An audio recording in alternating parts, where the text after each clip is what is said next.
So we've been through in these development forums, we've been through a number of times kind of the process for Type 2 development review. We've been through final approval, we've been through some of the things that come after approval. But one thing we really haven't focused on is the very first thing that often happens in your application as far as the formal part of it goes, which is the neighbourhood meeting. I don't have time today to cover the whole range of instructions, I guess, on neighbourhood meetings, but I do want to cover a couple of the things that we see a lot when neighbourhood meetings and applications are being submitted, and the comments that we do receive from the public about neighbourhood meetings. So neighbourhood meetings are required pursuant to RNO 2006-20. It's basically the list of rules by which neighbourhood meetings are supposed to be undertaken. We do have a packet which sets all the requirements out from that RNO. We do have a lot of copies of it down the back of the room, just to the right of the organisation chart. So feel free to take a copy of those and take a look through. The packet is something that we're constantly working on. We would love to get feedback from you on how easy it is to understand. It's something that's been around for a long time, so sometimes these things get overlooked, but we are constantly trying to refresh it and make it more easily understandable, to make sure that it helps you as a tool to get your neighbourhood meetings moving. Most of our Type 2 and 3 land use applications require a neighbourhood meeting.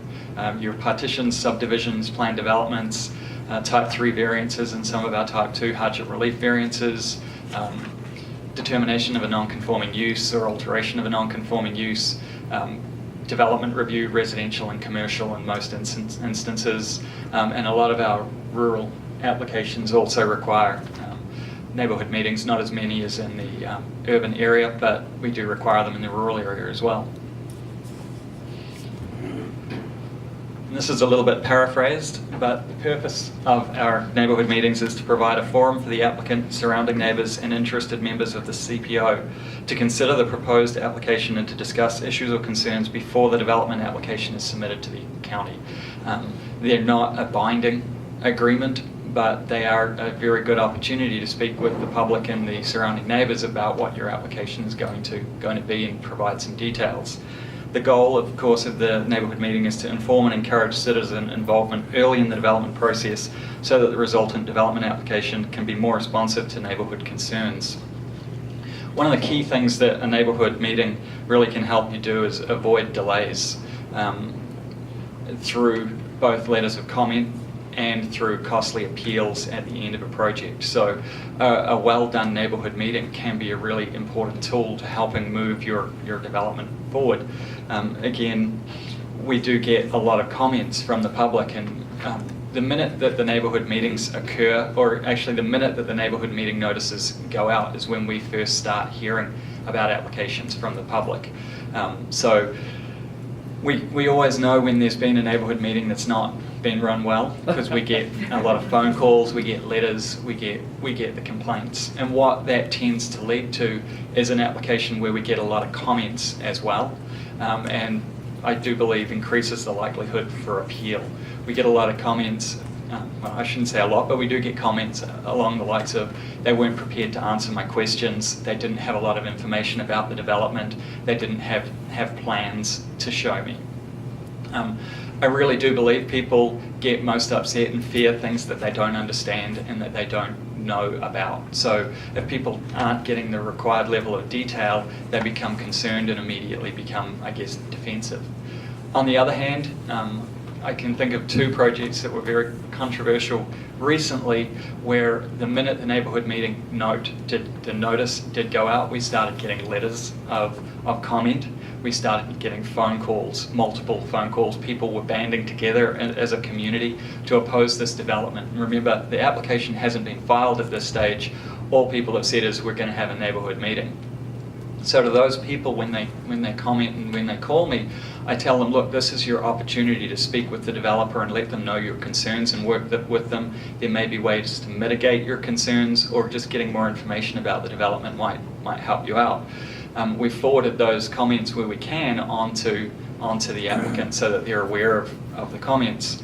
And the two applications that I'm thinking of at the moment, One was simply a fear of the unknown, and so a well-held neighbourhood meeting informed the public of what was going on, allayed their fears, and I was really surprised that we didn't get any letters of comment on that development. We didn't get any appeals on that development, and that was a 60-some lot subdivision in South Cooper Mountain, which is an area which is really attuned to development at the moment. So I thought that was stunning and a testament to the neighbourhood meeting. We also had another application where we were getting neighbours sending in revised site plans and drawings and things, and they were completely opposed.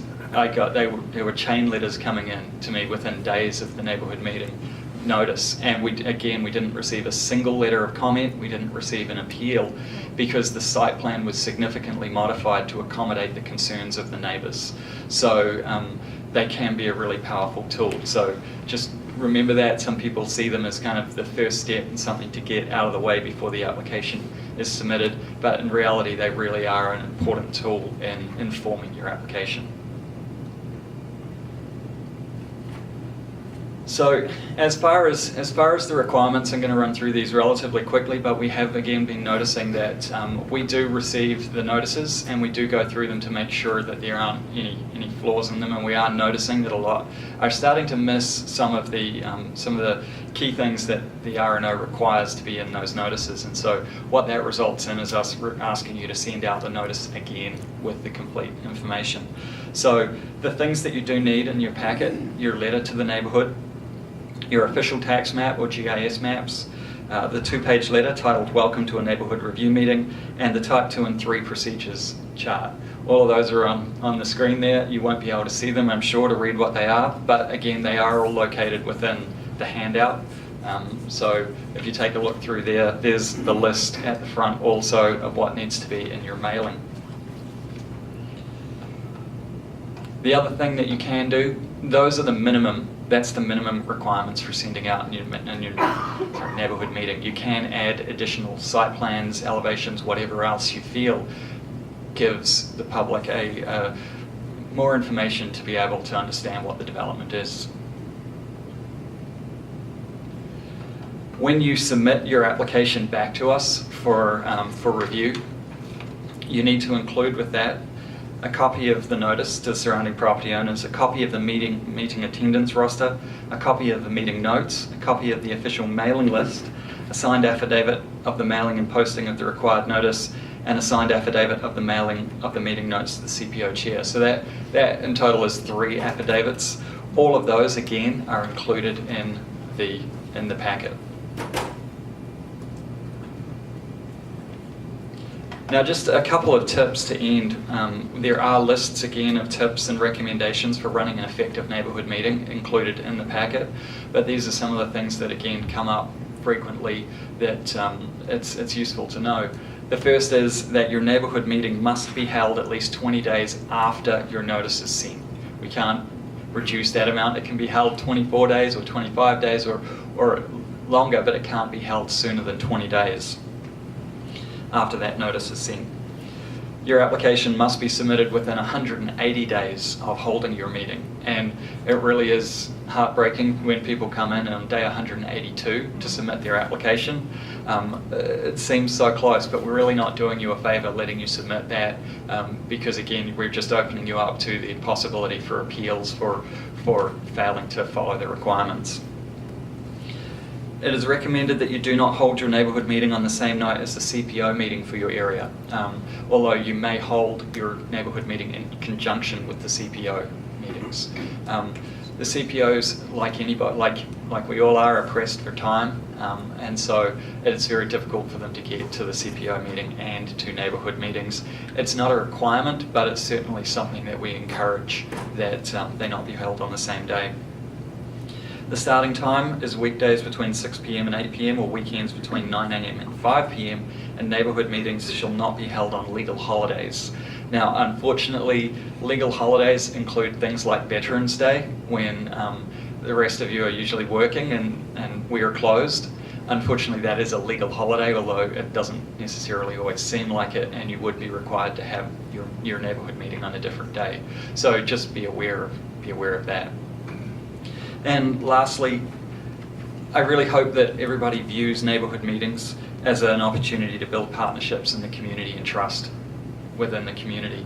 The people who are buying the developments that you're constructing are the people who are going to be living in these developments, and it can certainly help to generate goodwill by having a responsive and open neighbourhood meeting. So again, that's not all of the material that's included in the packet, but it is a summary of some of the things that we come across a lot, and really just an opportunity to emphasise the importance of those neighbourhood meetings. So I see we're a little over time, and Steve's coming, but do we have any questions?